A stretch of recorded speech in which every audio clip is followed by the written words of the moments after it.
gave us this well, our children stopped dying.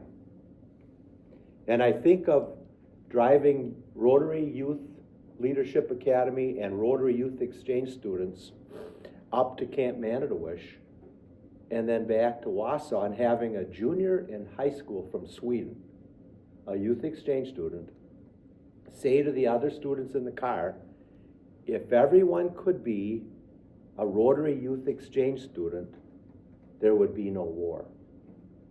And I think of this district taking solar cookers to Honduras, where kids, 70% of kids in the shanty towns of Tegucigalpa had respiratory illness because the families could not afford LP gas to cook or heat their homes, so they'd pilfer wood and take pieces of fences and cook and heat their homes and ingest smoke. So we started taking solar cookers and Rotarians from throughout 6220, and we made 9 trips down to Honduras, where we took school supplies, medical supplies, and solar cookers. And all of this is because Rotary is populated by people of action who contribute to the Rotary Foundation. And if Rotary were a business, our product would be service. And that service is paid for by your generosity to the foundation. But I think of kids that do not have malaria because Rotary provides netting to prevent the spread of malaria. And I think of what's going on today in Ukraine, where kids are going to school with landmines in their playgrounds and buildings blowing up, being taught in subway stations with generators provided by District 6220. Our district has provided funding to provide mental health care to police, firefighters, EMTs, teachers that are really suffering from post-traumatic stress disorder in Ukraine because everything is being destroyed. And can you imagine the generations of mental health challenges that people in Ukraine will live with? And Rotary is funding a program to provide 3-week programs of rest, relaxation, and counseling, so all of these emergency and medical personnel and teachers can get back to work. And I think of the streams that are cleaned up because of Rotary and the kids that have books and desks and schools to attend.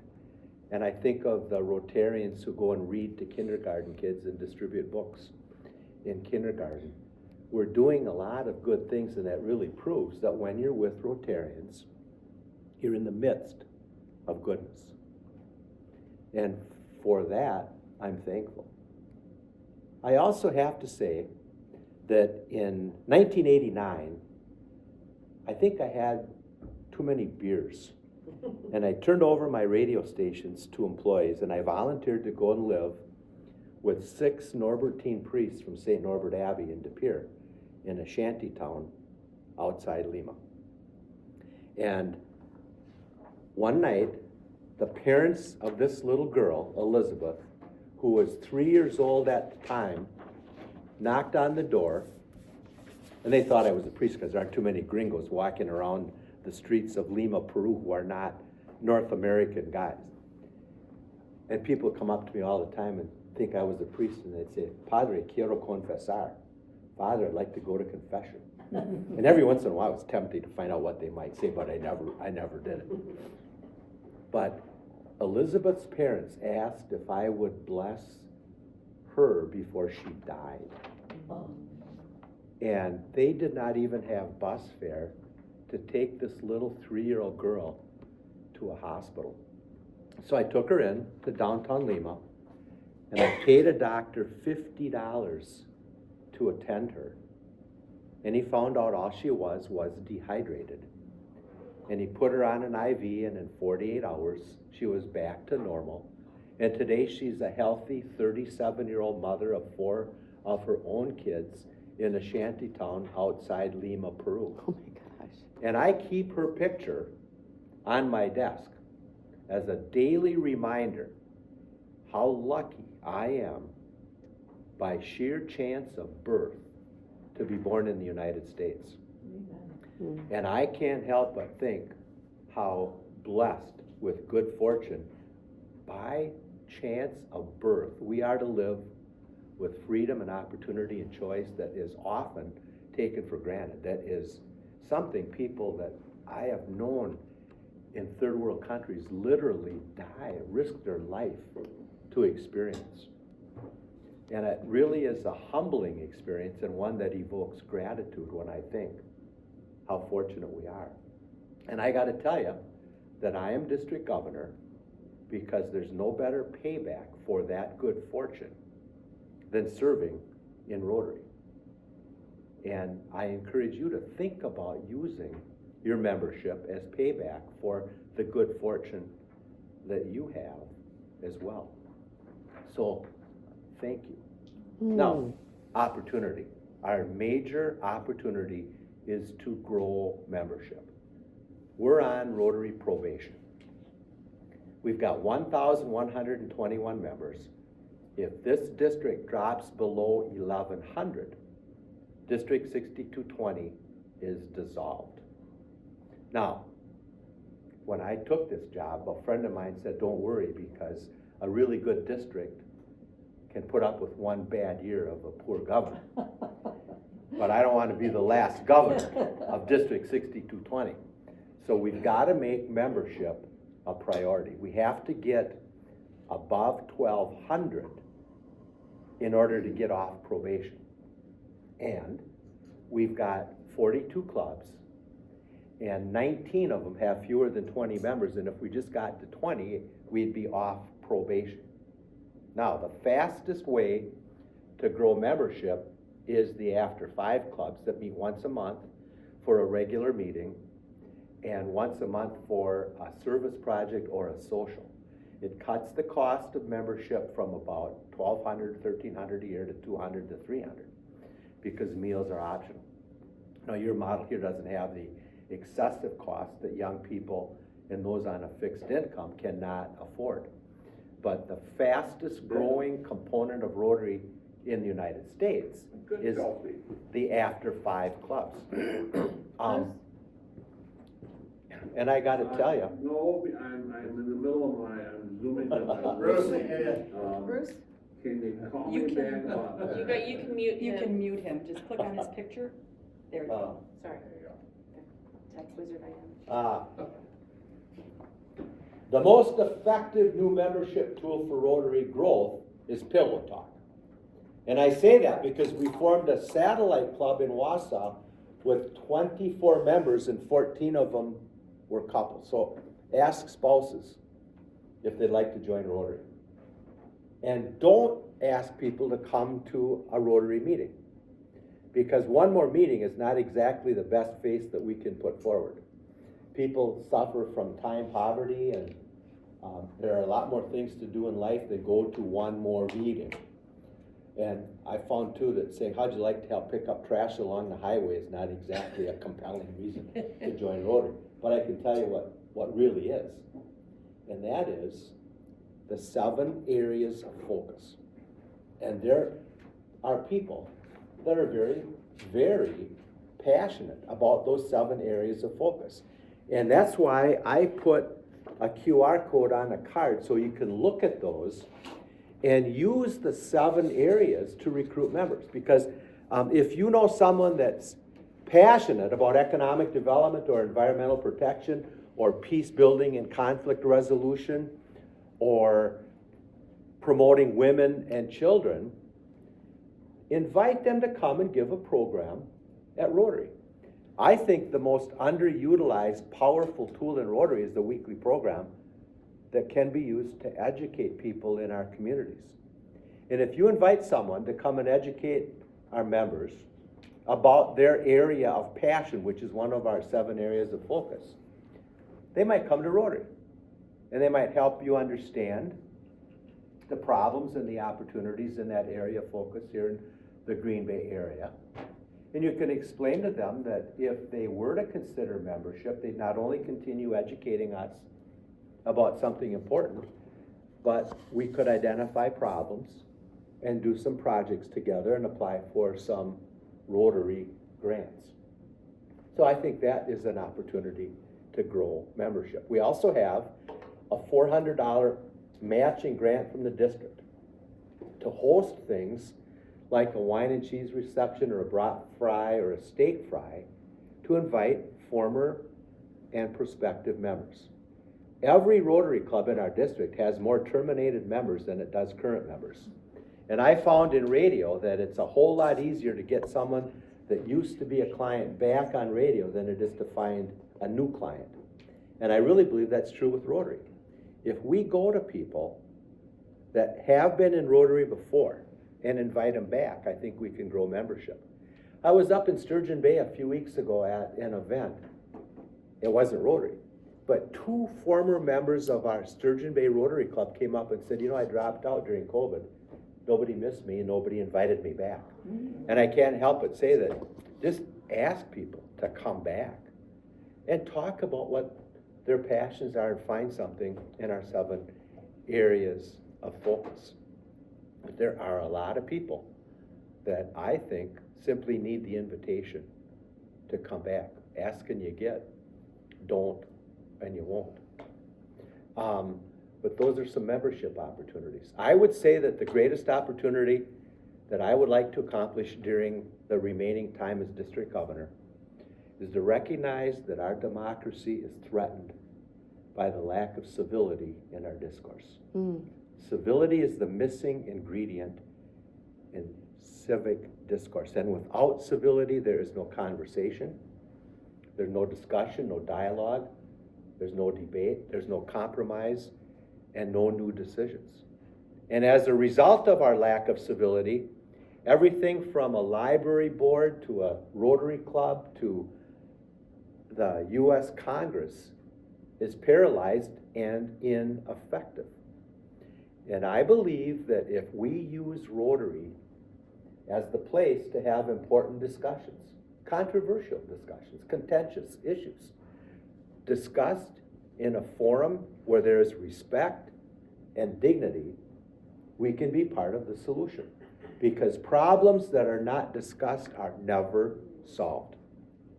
Now, our first opportunity to do that, I believe, is reaching out to our Native American neighbors. Every Rotary Club in this district is meeting on land that was formerly occupied by indigenous peoples. And we've got a huge opportunity to build goodwill and better friendship with them. And I can tell you that the land acknowledgement statement is a gesture that is appreciated.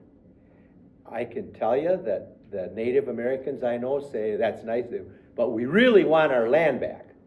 But when we start doing something that shows better goodwill, it opens the door for bringing them to our clubs to give programs about the history of the tribes in the community, what issues they're facing.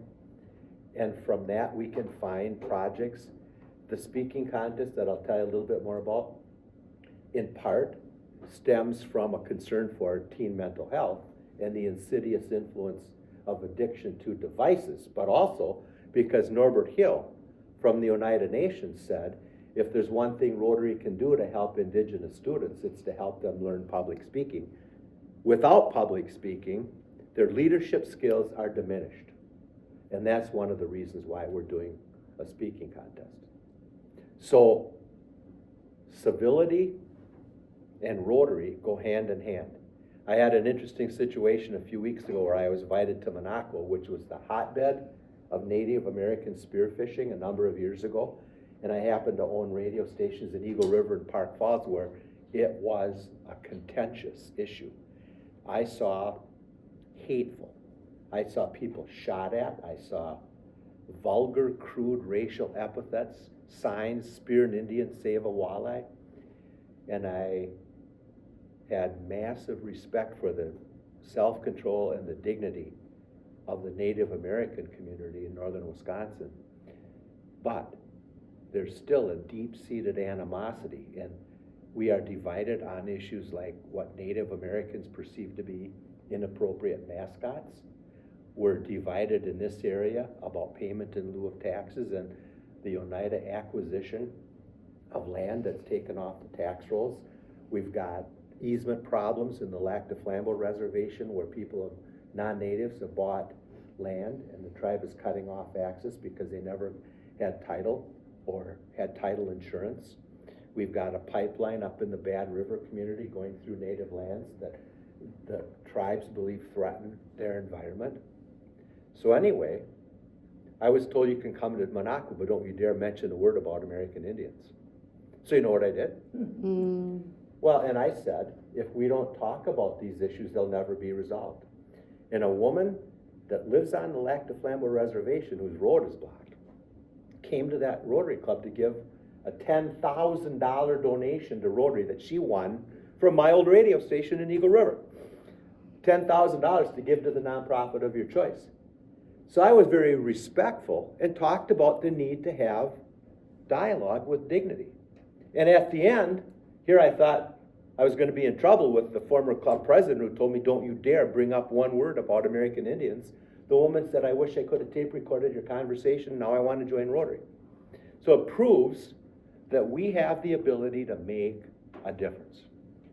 Now, another opportunity is aid to Ukraine, where I've mentioned that we've got massive problems. We've got a Ukraine Relief Committee that is sending shipments of medical supplies, buying generators, providing assistance for mental health, and having a very positive impact on Ukraine.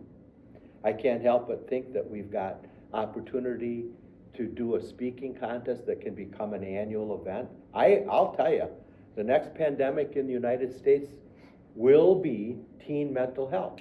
And all you have to do is look at the suicide statistics and the self-harm and the depression and the anxiety. And if you're a parent or a grandparent, read the book, The Anxious Generation. It scared a couple years off my life because I love my grandkids. But when you read about how kids today are more addicted to devices and their peers than they are their parents, they're not learning ethics. They're not learning culture because of devices. And I believe that Rotary can play a role in addressing the challenge that we face with teen mental health. Now, I want to save a little time for Q&A, and I hope that you don't use fractions on the rating of the evaluation form.